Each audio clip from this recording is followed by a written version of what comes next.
When it comes to vegetables, there's nothing like fresh corn on the cob. But when that's not available, corn is also great right out of the can. And anyone with an appetite for feats of engineering will appreciate the whirlwind journey from cob to can.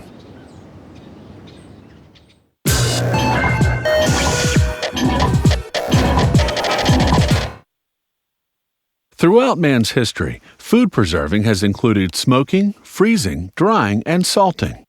In the early 19th century, Nicholas Albert built a factory to preserve foods in hermetically sealed glass jars and to sterilize them by boiling.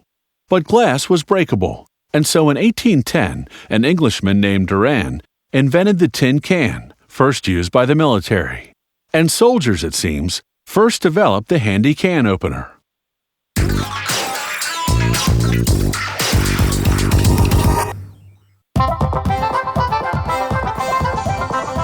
The corn that's canned is harvested from mid-August until mid-October. Canning is done very quickly.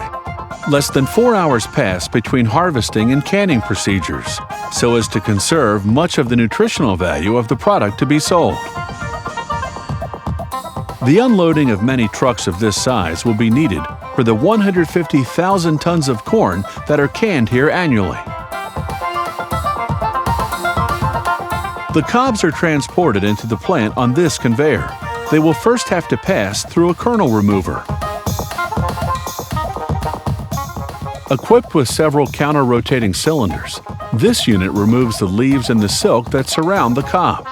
With only a few seconds, the cob is completely stripped of its covering. Once cleaned, the cob falls into this chute en route to the next processing step. Here, they're lined up, ready to be handled by the kernel remover.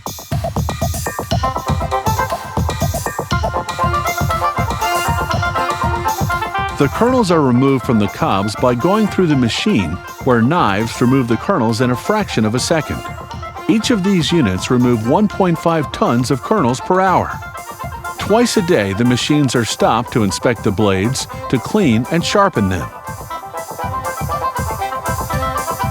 The corn kernels fall into the middle, while the cobs themselves are moved to the sides. Both kernels and cobs move along on their separate ways in the process.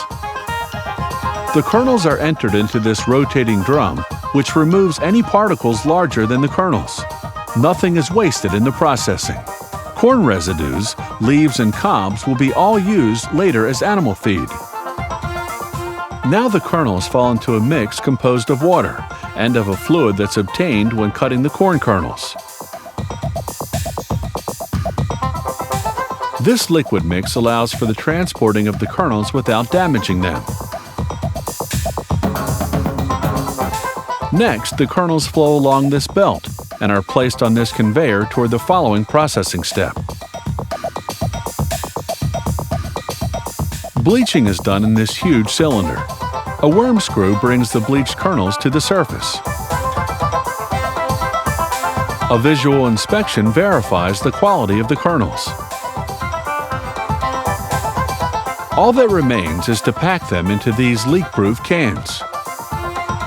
Thousands of cans of every size are carried to the filling department. Filling the cans is done from this rotating filling machine. This filling machine can handle 300 to 450 cans a minute. The kernels that fall to the side are gathered up later in this cylinder and returned to the filling line. Here, a brine solution composed of water, salt, and sugar is added. Covers are securely attached onto the containers, but the canning is not yet finished because they have to proceed with some very important tests.